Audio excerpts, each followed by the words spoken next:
وہاں جسم بہت قیمتی ہوتے ہیں۔ جس معاشرے میں انسانوں کی کوئی قیمت نہیں ہوتی وہاں عزت کی بولی سب سے اونچی لگتی ہے۔ جس معاشرے میں انسانوں کی کوئی قیمت نہیں ہوتی وہاں بنت ہوا سرے بادام طبلے کی تھاپ پر ناچتی ہے، اور جس معاشرے میں انسانوں کی کوئی قیمت نہیں ہوتی وہاں بھوک تہذیب کے آداب بھلا دیتی ہے۔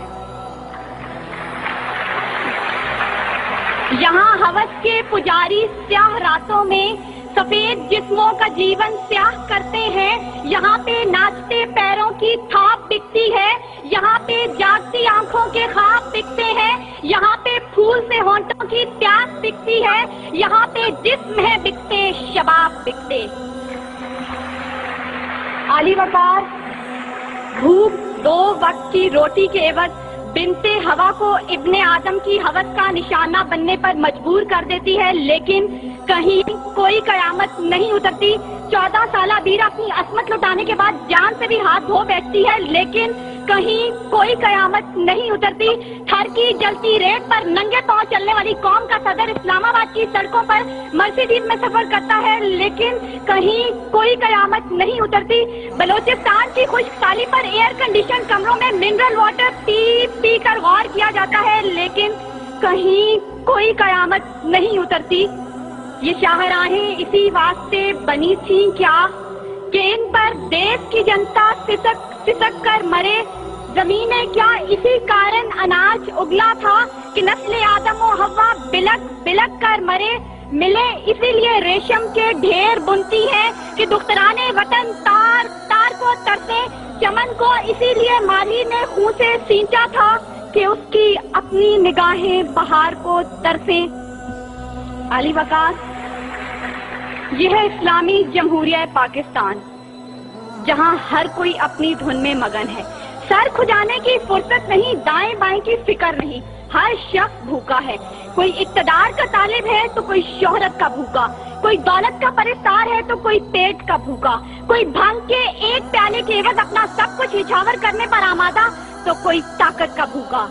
کہت الرجال بڑھتا چلا جا رہا ہے، تہذیب و تمدن کے پیمانے ٹوٹ پھوٹ کا شکار ہو کر وقت کی ناقدری کا گلہ کر رہے ہیں۔ ہم زوال کی آخری حدوں کے بھی آخر پر پہنچ چکے ہیں۔ انصاف مہیا کرنے والے ادارے سسک کر دم توڑ رہے ہیں۔ ہر طرف سے ایک ہی پکار سنائی دیتی ہے، بھوک تہذیب کے آداب بھلا دیتی ہے۔ عالی وقار سنیے، اگر آپ سن سکتے ہیں کہ جب بوڑھے پروفیسر کو 6 ماہ تک پینشن نہ ملی تو اپنی کن پٹی پر پستول رکھ کر بولا تھا، میرا پاکستان ہے یہ تیرا پاکستان ہے۔ سنیے، اگر آپ سن سکتے ہیں جب تسنیم سولنگی بھوکے کتوں کا نوالے تر بنی تو بولی، پڑے ہیں گم کٹہرے عدالتیں چپ ہیں۔ سنیے، اگر آپ سن سکتے ہیں جب مزدور شام کو خالی ہاتھ گھر لوٹا تو اپنے بچوں سے نظریں چراتے ہوئے بولا، ہے تلخ بہت بندہ مزدور کے اوقات۔ سنیے، اگر آپ سن سکتے ہیں کہ وزیر اعظم کی کھلی کچہری میں خود سوزی کرنے والا شخص بولا تھا، میں بھی پاکستان ہوں تو بھی پاکستان ہے۔ سنیے، اگر آپ سن سکتے ہیں جب جاگیردار کے دستگیر غریب ہاری کی بیٹی کو اٹھا کر لے کے گئے تھے تو وہ بولا تھا، آواز دو انصاف کو، انصاف کہاں ہے؟ سنیے، اگر آپ سن سکتے ہیں کہ ڈما ڈولا کے بے گور اور کفن لاشیں چلا کر کہہ رہے ہیں، نوید دو انسان کو کہ انسان مر گیا۔ سنیے، اگر آپ سن سکتے ہیں ڈاکٹر عافیہ صدیقی آج بھی سراپا سوال ہے، ذمہ دار کون؟ سنیے، اگر آپ سن سکتے ہیں لال مسجد کے شہداء کہہ رہے ہیں، پاک فوج تو زندہ باد۔ اور سنیے، اگر آپ سن سکتے ہیں جب بے روزگار باپ نے اپنی 3 جوان بیٹیوں کو موت کے گھاٹ اتارا تھا تو بولا تھا، عجب رسم ہے چارہ گروں کی محفل میں، لگا کر زخم نمک سے مساج کرتے ہیں، غریب شہر تڑپتا ہے ایک نوالے کو، امیر شہر کے کتے بھی راج کرتے ہیں۔ عالی وقار بھوک تہذیب کے آداب بھلا دیتی ہے۔ غربت سے مجبور لوگ اپنے بچے بھون کر کھا جاتے ہیں، اپنے گردے اور آنکھیں بیچ ڈالتے ہیں، اپنی 8 سالہ بچیاں دلالوں کے حوالے کر دیتے ہیں، اپنے خاندان کے ساتھ آگ میں کود جاتے ہیں، دریاؤں سمندروں میں چھلانگیں لگا دیتے ہیں، پنکھوں کے ساتھ لٹک جاتے ہیں، ٹرین کی پٹری کے آگے لیٹ جاتے ہیں۔ غربت، ظلم اور مہنگائی سے مجبور لوگ اپنے معصوم بچوں کے گلے کاٹ دیتے ہیں۔ عالی وقار صدارت، وزارت اور عمارت کے بھوکے تہذیبی اقدار کو پامال کر دیتے ہیں.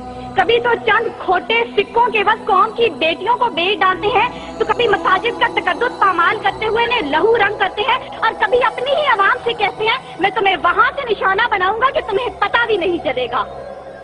جب لوگ یہ کہتے ہیں خدا دیکھ رہا ہے، میں سوچنے لگتا ہوں کیا دیکھ رہا ہے.